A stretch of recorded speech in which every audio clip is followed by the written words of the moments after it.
Good morning students. Today we are going to discuss about chemical properties of group 15. Okay, तो जो first chemical properties आज हम study करेंगे वो है हमारा oxidation state. Okay, oxidation state. We know that general electronic configuration of group 15 is NS2 NP3 type.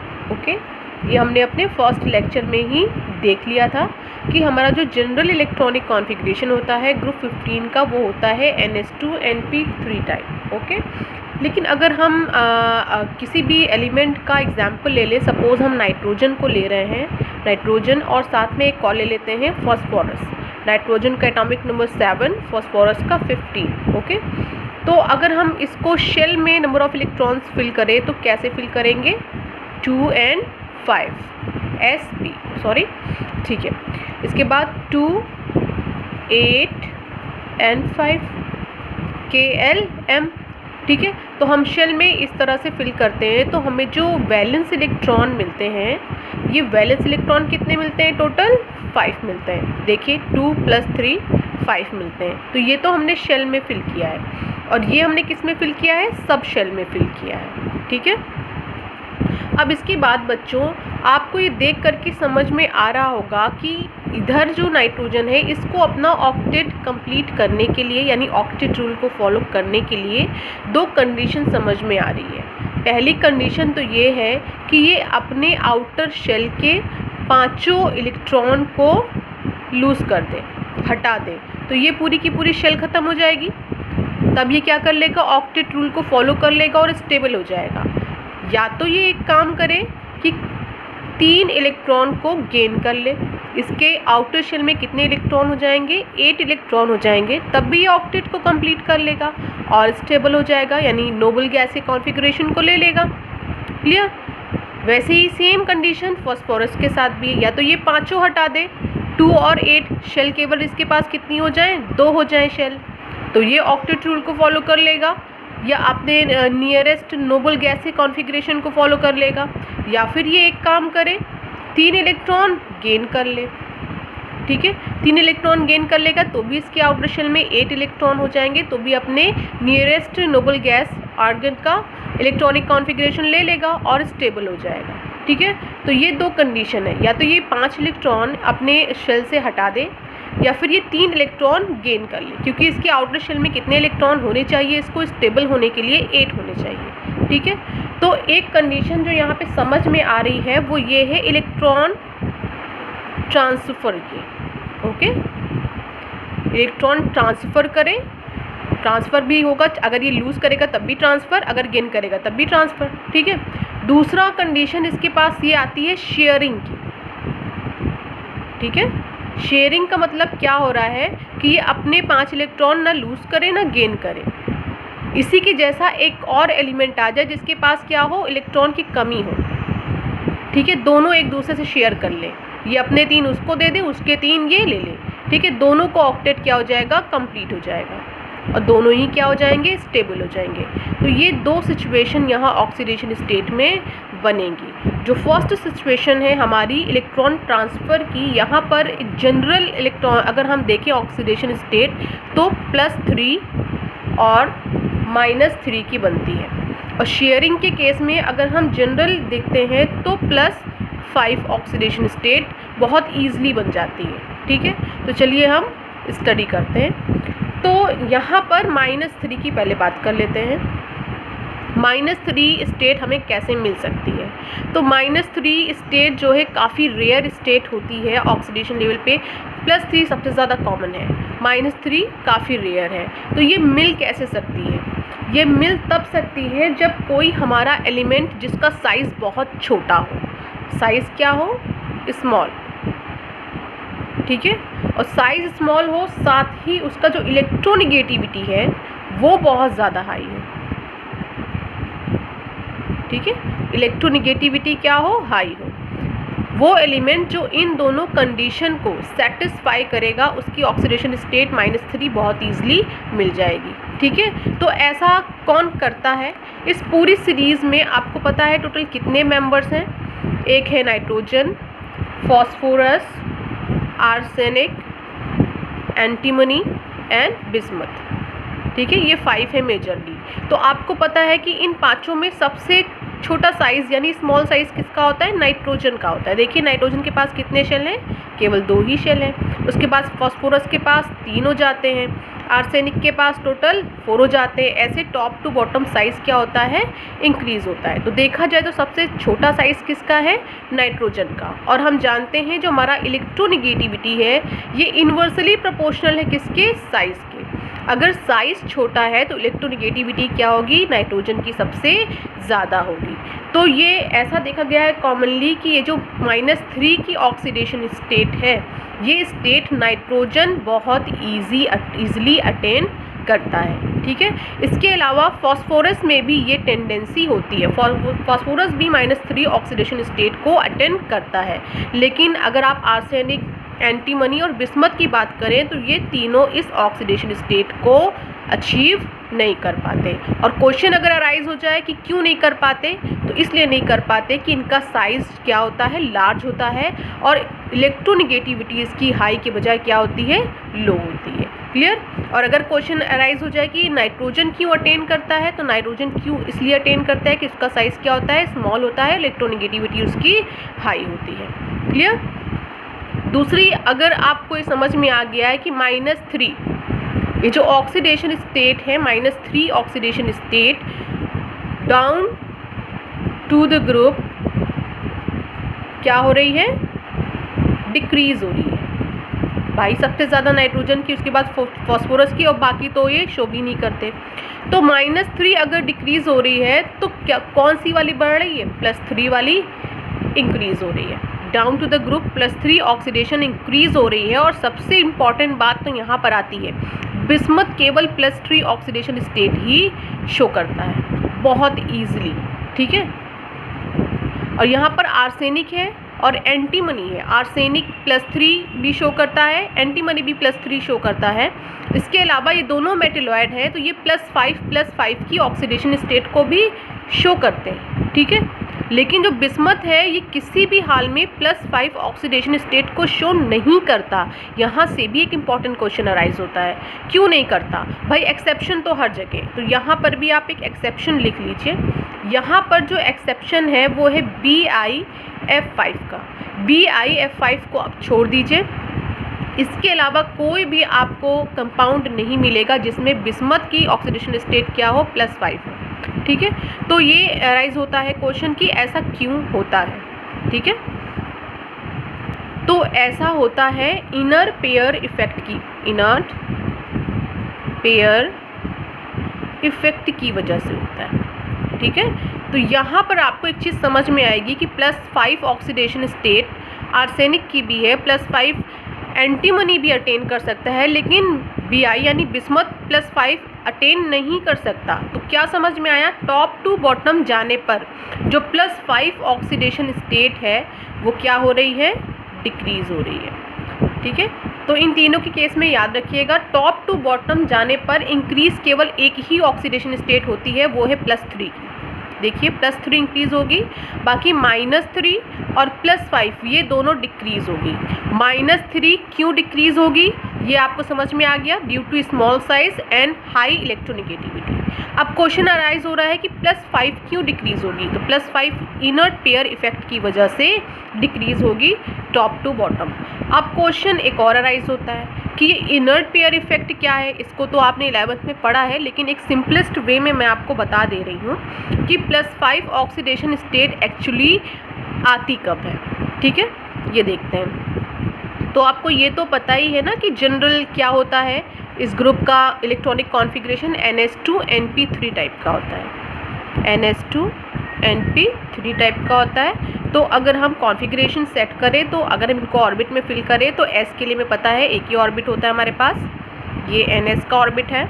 दूसरा E के लिए बना रहे हैं, ये NP का है, और दूसरा हम D के लिए बना रहे हैं। ये क्या होगा हमारा Nd। अब कंफ्यूज यहाँ पर मत हो जाना कि मैम ने D क्यों बना दिया, जबकि कॉन्फ़िगरेशन तो P तक ही जाता है, ठीक है। अब मैम ने यहाँ पे D बना दिया, यहाँ पर कंफ्यूज मत होना, ये सारी बेसिक चीज़ें हैं, शेल से आपको काउंट करना होता है ये चीज़। जैसे कि आपका ये नाइट्रोजन है, तो नाइट्रोजन के पास कितनी शेल है, केवल 2 शेल है।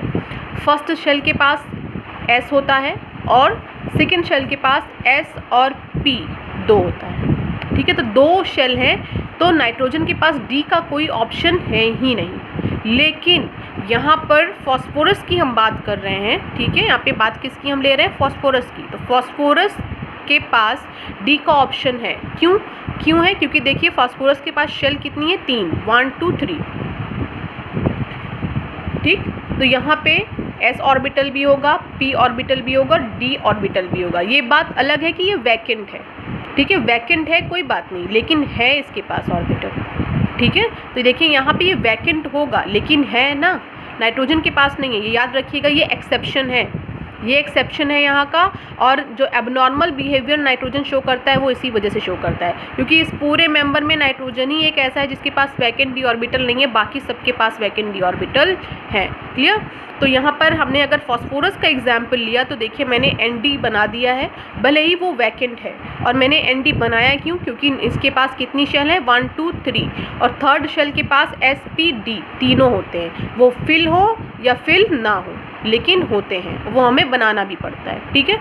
तो यहाँ पे हमने Nd बना दिया। अब हम चलिए कॉन्फ़िगरेशन के अकॉर्डिंग फिल करते हैं। तो S में कितने इलेक्ट्रॉन हैं, 2 हो गए, P में कितने हैं, 3, 1 2 3, और तीनों अनपेयर हैं, ठीक है।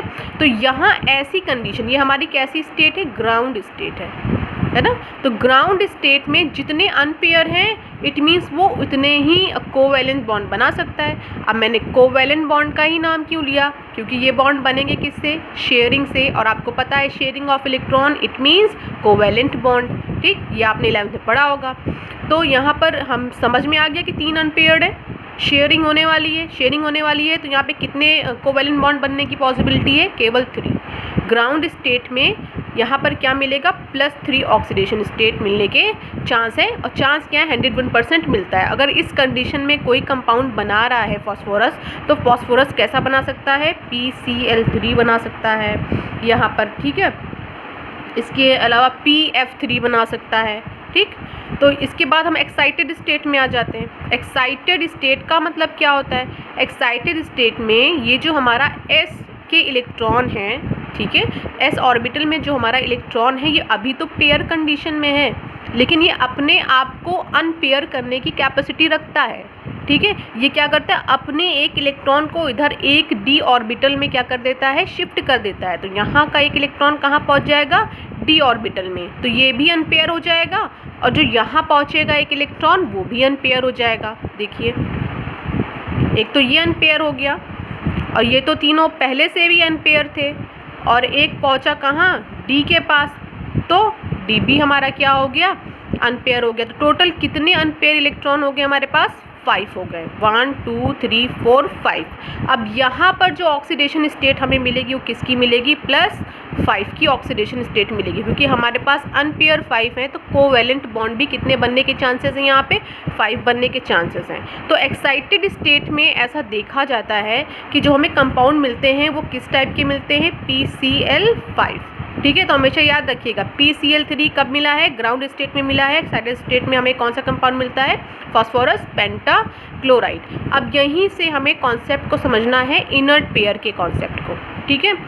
तो अभी तो हमने बात किसकी कर ली है, फॉस्फोरस की कर ली है। तो फॉस्फोरस के पास तो ये टेंडेंसी है कि इसके पास जो S इलेक्ट्रॉन है 2 हैं, दोनों पेयर हैं, ये क्या करे, एक को अनपेयर कर दे, ठीक है। अनपेयर इसने एक को कर दिया, आपको 5 अनपेयर इलेक्ट्रॉन मिल गए, ठीक है। लेकिन एकदम सिंपलेस्ट वे में समझ लीजिए, इससे ज़्यादा सिंपल आपको इनर पेयर इफेक्ट समझ में नहीं आएगा, ठीक है। कि इलेक्ट्रॉन की टेंडेंसी यानी NS ऑर्बिटल की टेंडेंसी अनपेयर होने की जब डिक्रीज हो जाए, ठीक है, या सिंपलेस्ट वे में कहिए कि जो NS2 के इलेक्ट्रॉन है, ये NS2 है ना हमारे पास, जो NS2 के इलेक्ट्रॉन हैं ये बॉन्डिंग में पार्टिसिपेट ना करें, ठीक है। या फिर NH2 के जो इलेक्ट्रॉन हैं इनके अनपेयर होने की टेंडेंसी डिक्रीज हो जाए। ठीक है, दो बातें हैं यहाँ पे, NH2 के इलेक्ट्रॉन की जो बॉन्डिंग में पार्टिसिपेट करने की टेंडेंसी है वो ख़त्म हो जाए, या फिर NH2 के जो इलेक्ट्रॉन हैं इनका अनपेयर होने की जो टेंडेंसी है वो डिक्रीज हो जाए। उसी को हम क्या बोलते हैं, इनर्ट पेयर इफेक्ट, जिसको दूसरे एकदम सिंपलेस्ट वे में आप बोल सकते हो non participating of NS electron in bonding. और ऐसा होता भी है, जब टॉप टू बॉटम आप जाते हो तो आप देखते हो कि धीरे धीरे इनर्ट पेयर इफेक्ट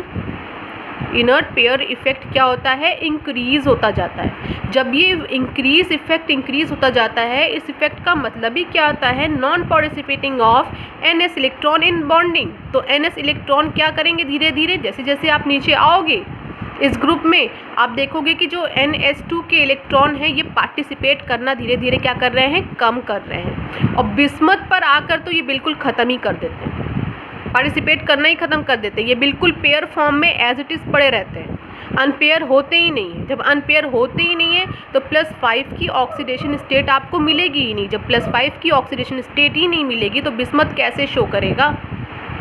ठीक है, बिस्मथ कैसे +5 ऑक्सीडेशन स्टेट को शो करेगा। ये एक एक्सेप्शन है और पूरी केमिस्ट्री में बेटा एक्सेप्शन बहुत ज़्यादा हैं, तो यहाँ पर आप परेशान मत होना। ठीक है, इसके बाद नेक्स्ट पॉइंट, इसी को मैं एक बार और रिवाइज़ कर दे रही हूँ, मुझे लगता है थोड़ा कंफ्यूज हो सकते हैं आप लोग, मैं फिर से रिवाइज़ कर दे रही हूँ।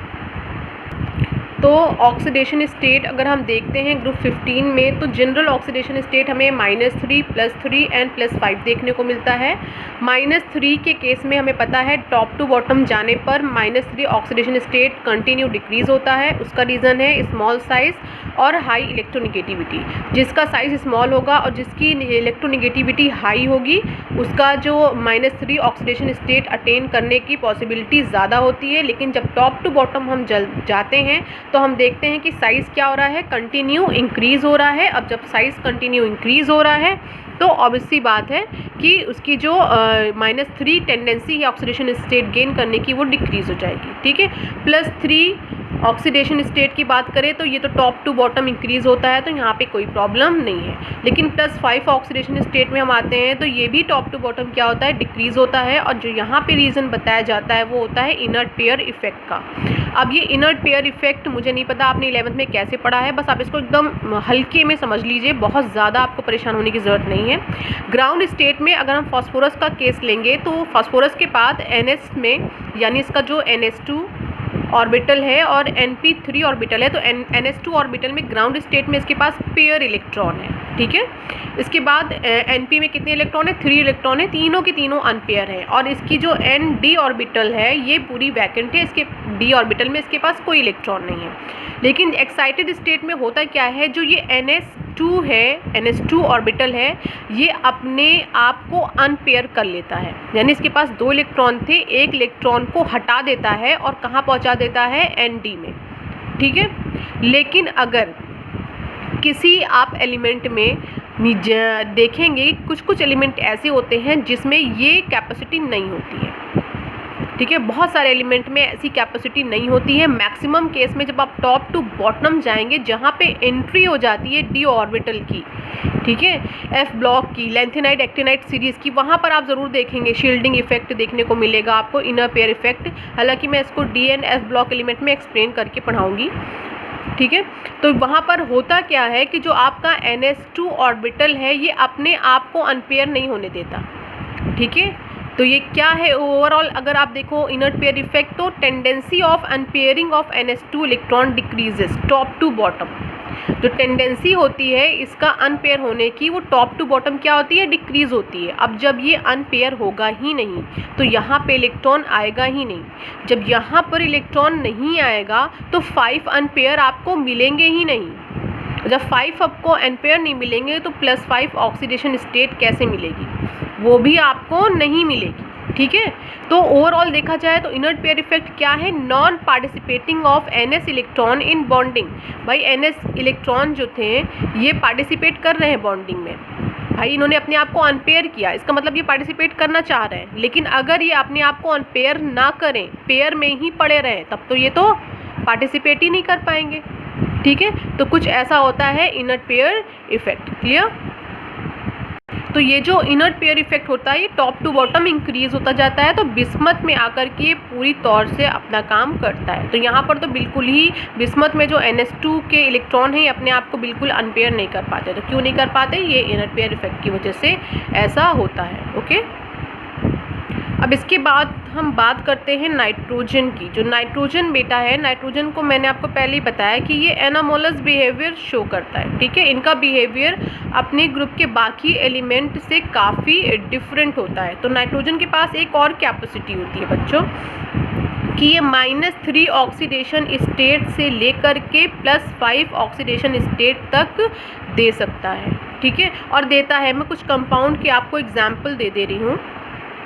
तो ये देखिए, नाइट्रोजन जो है अमोनिया के फॉर्म में जब होता है, जब वो अपने हाइड्राइड के फॉर्म में होता है तो -3 ऑक्सीडेशन स्टेट शो करता है। लेकिन अगर हाइड्रोजन बनाया है इसने तो -2 होगा ऑक्सीडेशन स्टेट। इसी तरह अगर डायमाइड में भी लिख दे रही हूँ यहाँ पे, डायमाइड यानी N2H2, ठीक है, -1 NH2OH या फिर N2H2, दोनों में -1 ऑक्सीडेशन स्टेट होती है। और ये तो आप जानते हो कि नाइट्रोजन में ऑक्सीडेशन स्टेट 0 होती है। ठीक है, इसके बाद ये क्या है आपका N2O, इसमें +1 ऑक्सीडेशन स्टेट होती है। NO में +2, HNO2 में +3, NO2 में होगी +4, HNO3 में होगी +5, यहाँ पे NO है। क्लियर?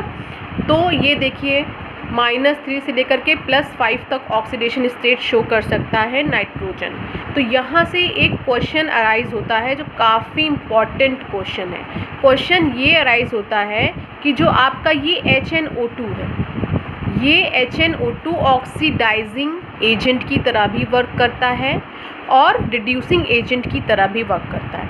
क्वेश्चन है, ऑक्सीडाइजिंग एजेंट की तरह भी वर्क करेगा, ऑक्सीडाइजिंग एजेंट, ठीक है, और रिड्यूसिंग एजेंट, इसकी तरह भी वर्क करता है। जबकि HNO3 जो होता है, जो कि बहुत ज़्यादा कॉमन एसिड है, ये केवल ऑक्सीडाइजिंग एजेंट की तरह वर्क करता है, रिड्यूसिंग की तरफ वर्क नहीं कर पाता। ऐसा क्यों? ये क्वेश्चन अराइज होता है। ठीक है, तो इस क्वेश्चन का आंसर देख लेते हैं हम लोग। ये देखिए हमारे पास क्या है, HNO2 है। ठीक है, HNO2 जब डिकम्पोज होता है तो हमें क्या मिलने के चांसेस होंगे, NO plus HNO3 plus H2O। एक काम करिएगा, आप रिएक्शन बैलेंस कर लीजिएगा। ओके, तो यहाँ पर बच्चों होता क्या है, देखिए यहाँ पर HNO2 में ऑक्सीडेशन स्टेट कितनी है, +3, NO में कितनी है, +2, और HNO3 में ऑक्सीडेशन स्टेट कितनी है, +5। ठीक है, तो यहाँ पर अगर HNO2 से NO बना रहा है तो यहाँ पे ऑक्सीडेशन स्टेट कहाँ से कहाँ मूव कर गई नाइट्रोजन की, +3 से +2। तो इट मीन्स यहाँ पे क्या हो गया, रिडक्शन हो गया, है ना। और जहाँ पे रिडक्शन होता है तो वहाँ पे HNO2 कैसा बिहेव करेगा, ऑक्सीडाइजिंग एजेंट की तरह। ये तो बेसिक चीज़ें हैं, ऑक्सीडाइजिंग एजेंट। ठीक है, अब यहाँ से आप मूव करिए HNO3 की तरफ, तो HNO3 की तरफ आप ये देख रहे हो कि +3 ऑक्सीडेशन स्टेट से कितने में पहुँच गया है, +5 ऑक्सीडेशन स्टेट में, यानी कि यहाँ पे क्या हो गया है, ऑक्सीडेशन हो गया है। अगर यहाँ पे ऑक्सीडेशन हुआ है तो HNO2 ने यहाँ पे कैसा बिहेव किया हुआ है, रिड्यूसिंग एजेंट की तरह बिहेव किया है ना। लेकिन अगर हम HNO3 को देखें तो यहाँ पर HNO2 के पास पॉसिबिलिटी है +2, +1, 0 तक जाने की, ठीक है, और +4, +5 तक जाने की। तो अगर वो +2, +1 यानी अपने से ऊपर के नीचे की साइड जाता है, अपने से ऊपर के साइड ये जाएगा तो ये ऑक्सीडाइजिंग एजेंट की तरह बिहेव करेगा। ठीक है, अगर +4, +5 के साइड ये मूव करता है तो ये रिड्यूसिंग एजेंट की तरह बिहेव करेगा। तो HNO2 के पास तो पॉसिबिलिटी है, लेकिन HNO3 के पास ये पॉसिबिलिटी नहीं है। ये पॉसिबिलिटी इसके पास क्यों नहीं है, क्योंकि देखिए ये पहले से ही अपने मैक्सिमम ऑक्सीडेशन स्टेट पे प्रेजेंट है और नाइट्रोजन +6 की ऑक्सीडेशन स्टेट को कभी गेन कर ही नहीं सकता। जब HNO3 ऑलरेडी +5 ऑक्सीडेशन स्टेट पे है तो +6 पे जाने का कोई चांस ही नहीं है, +7 पे भी जाने का कोई चांस नहीं है, ठीक है। तो यहाँ पर ये रिड्यूसिंग एजेंट की तरह बिहेव कर ही नहीं पाएगा। ये +4 पे जा सकता है, +3 पे जा सकता है, +2 पे जा सकता है। बहुत सारे रिएक्शन में आपने देखा होगा जब HNO3 डिकम्पोज होगा तो अपने से नीचे वाले कंपाउंड को बनाएगा, अपने से ऊपर वाले किसी भी कंपाउंड को नहीं बना पाएगा, ठीक है। तो यहाँ पर होता क्या है बच्चों कि ये +6 की ऑक्सीडेशन स्टेट को गेन कर नहीं सकता, इस वजह से ये रिड्यूसिंग एजेंट की तरह बिहेव कर नहीं सकता। रिड्यूसिंग एजेंट कब बिहेव करेगा? जब जैसे आपका HNO2 था, इसने +3 से +4 ऑक्सीडेशन को गेन किया है, ठीक, +5 पे पहुंचा, ठीक है। लेकिन HNO3 के पास ये ऑप्शन ही नहीं है कि +6 पे जाए, +7 पे जाए, तो इस वजह से ये कभी भी रिड्यूसिंग एजेंट की तरह बिहेव करेगा ही नहीं। ये हमेशा कैसा बिहेव करेगा? ऑक्सीडाइजिंग एजेंट की तरह बिहेव करेगा। तो कोई पूछेगा कि ऐसा क्यों होगा, तो यहाँ पे मैक्सिमम +5 ऑक्सीडेशन जो हो सकती है नाइट्रोजन की, वो ये अटेन करे हुए है पहले से ही, ओके। इससे ऊपर जाना पॉसिबल ही नहीं, क्लियर। तो बच्चों आपने क्लास 11th में भी पी ब्लॉक एलिमेंट स्टडी किया है, ठीक है। तो आपने वहाँ पे inert pair effect, shielding effect है और आयोनाइजेशन एंथैल्पी, ये सारी बेसिक चीज़ें वहाँ पर भी आपने पढ़ी हैं। तो आप एक काम करिएगा, इस चैप्टर को एक बार रिवाइज़ कर लीजिएगा कि क्लास 11th में आपने क्या क्या चीज़ें पढ़ी हैं और क्या क्या कॉन्सेप्ट आपने वहाँ पे सीखे हैं, क्योंकि वो सारे कॉन्सेप्ट अब यहाँ पे एप्लीकेबल होंगे, तो आपको चीज़ें ज़्यादा समझ में आएंगी, ओके। तो इसके बाद कल जो हम पढ़ेंगे, कल का हमारा टॉपिक होगा एबनॉर्मल बिहेवियर ऑफ नाइट्रोजन, जो मैं अभी थोड़ी देर पहले बात कर ही रही थी कि नाइट्रोजन कुछ प्रॉपर्टीज़ काफ़ी अलग शो करता है बाकी अदर मेंबर से कंपेयर करें तो कल उन्हीं सारी प्रॉपर्टीज़ के बारे में हमें स्टडी करना है। तो आज बस इतना ही। आप इसको कम से कम इस वीडियो को 2 बार देखेंगे तब आपको कुछ समझ में आएगा। इसके अलावा आप 11th का भी एक बार रिवाइज़ कर लीजिए, नहीं तो इस चैप्टर में बहुत प्रॉब्लम हो जाएगी, ओके। अगर कोई चीज़ आपको नहीं समझ में आ रही है तो आप बताइएगा मुझे, मैं उसका वीडियो प्रिपेयर कर दूँगी, ओके। Thank you class.